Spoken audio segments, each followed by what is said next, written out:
Hi friends, welcome to the Unit 4A Day 5 notes. Today we're going to be talking about side angle side and hypotenuse leg, and we're going to be talking about how we can prove triangles congruent using those two properties. The side angle side congruence postulate says that if we have two sides and the included angle, that's why it's called side angle side, of one triangle are congruent to two sides and the included angle of another triangle, then those triangles are congruent.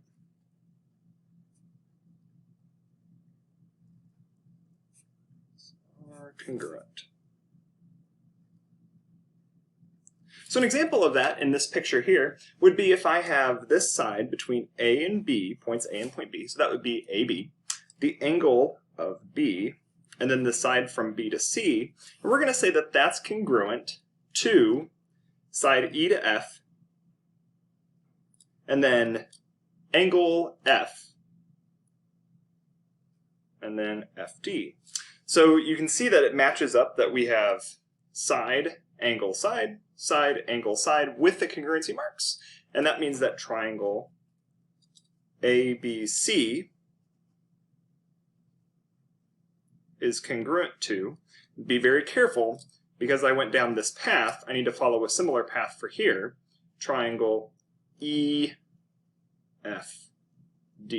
Remember, order is important. That's side angle side. The other one that we're going to be talking about is hypotenuse leg congruence theorem. So hypotenuse leg congruence theorem talks about having a hypotenuse and a leg of a right triangle, and then that's congruent to the hypotenuse and leg of another right triangle. So here, angles B and E are congruent because they're both right angles, and that's, remember, we have to have hypotenuse, we have to have a right triangle.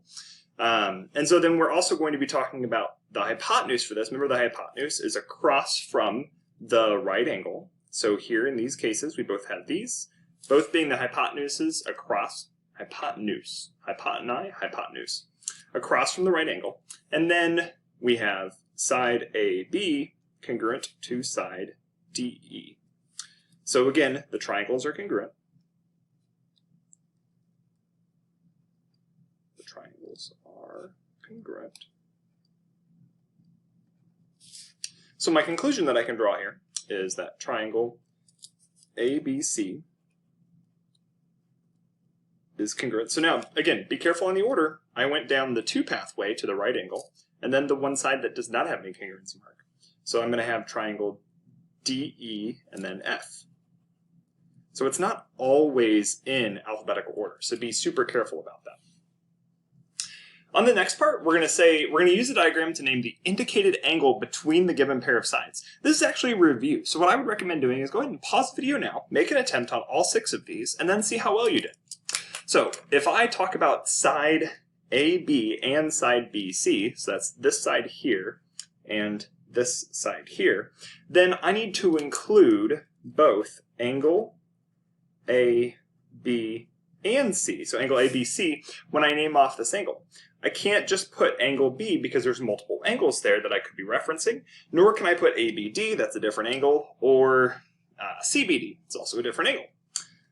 BC and CD, so BC here and CD here, this one there's only one angle that's a possibility, so I can actually just say in this case angle C for just that particular angle. I could also put angle BCD. It's okay. For number 3, AB and BD, this one we do have to, again, write all 3 parts, AD and D. BD and DA, same thing. So I'm going to put angle BDA. Notice that my middle letter, again, is always the shared endpoint. DA and AB, there's only one angle spot or choice there, so I can use angle A. And then CD and DB. So CD and DB, so this would be angle CDB. That's it for this first page. This next page is talking about determine whether you have enough information to prove that these triangles are congruent using specifically the side angle side postulate. So what we need is we need to have a side and then an angle, given angle, and then also congruent side. Again, the angle has to be between the two. I'm going to trying to make this clear. I feel like part of it is and part of it isn't. There we go. Gotcha. Perfect. So this one, it actually tells us the order. So we have triangle MAE and triangle TAE. It shows on here, given information. I'm going to add in things that I know because of the reflexive property of equality. I know this to be true. So what I'm looking for is I'm looking for MAE, so this triangle here, and then TAE. Now, I don't have side angle side. I don't have side angle side. I don't have the angle between the two congruent sides. So no, and then I would say not enough information or not enough info. Because we have to know for certain. We have to know for certain. This one here, triangle DKA, and then triangle TKS. So triangle DKA, this triangle here, and triangle TKS. Now, this is not because of the order. So because here we went DKA and then TKS. So I'm going to change this to be triangle SKT. So just changing the order here. And this is because we have side angle side. Because of side angle side. Now, it's asking if there's enough information, so this is a simple yes or no. I'm showing this because a lot of students miss that on the homework, that we actually need to adjust it. If it ever says to justify using, theorem, postulate, or whatever, we want to include that. So that is true. This one, let's see, I know that this also is a right angle and that this is congruent, but then I don't have enough information beyond that. I only have one side and one angle, and that's it. And it just wants side angle side. So even though I'm kind of looking at my hypotenuse leg, we don't have enough information for that to be true.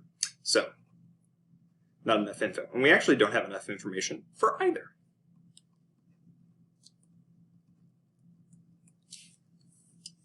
Next part, decide whether enough information is given to prove the triangle is congruent. If there is enough information, we want to write the congruence postulate or theorem that we would use. For this one, we have a lot of information for these two triangles, and then we even have another shape in there too. Don't even worry about that. This one, we do have enough information, and it is side angle side, even though the order that it reads off the triangles is not in the side angle side order.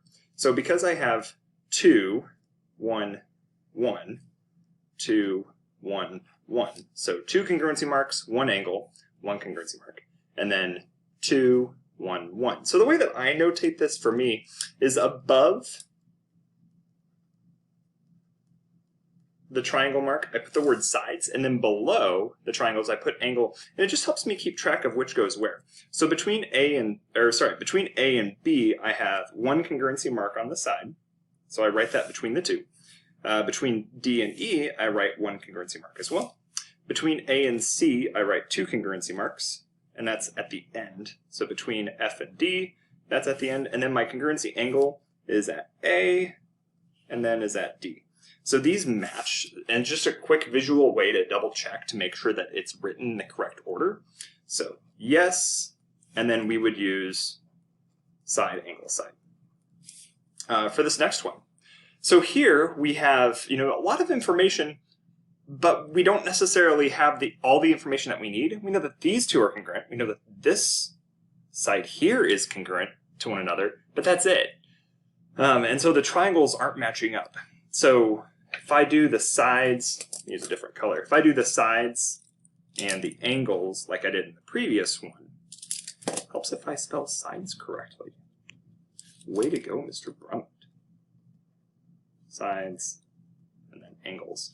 So I have 1 congruency mark between angle, or for side A through D. So that's this one here.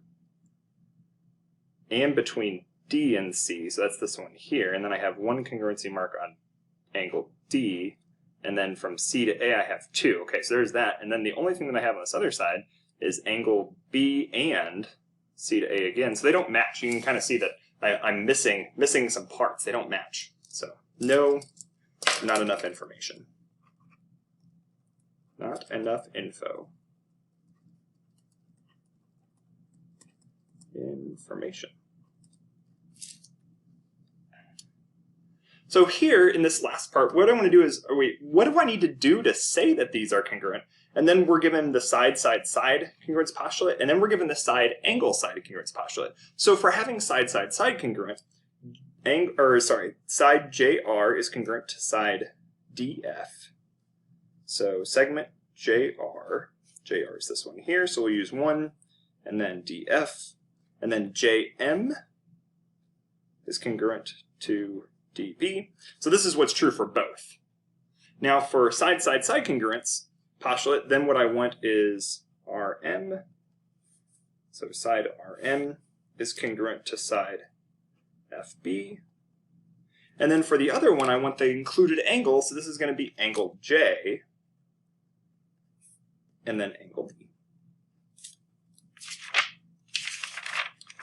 All right. This last page has a proof to go over. I'm going to do the proof with you. I don't believe there is a proof on the homework as I reviewed it, but this is actually going with a proof from an earlier part. One of the things that we're going to be looking at is just the specifics about this particular proof. If you know that B is the midpoint, then you can actually mark a few more things on this diagram. So because it's a midpoint, I know that it divides into 2 congruent segments, and then same with this one as well. And then I also know that these 2 angles are congruent because of the vertical angle theorem. So what I see right now is we actually have side angle sine, and we're going to fill in the necessary parts. B is the midpoint. Anytime you see that, you know what you have is given. B is the midpoint. That's also given.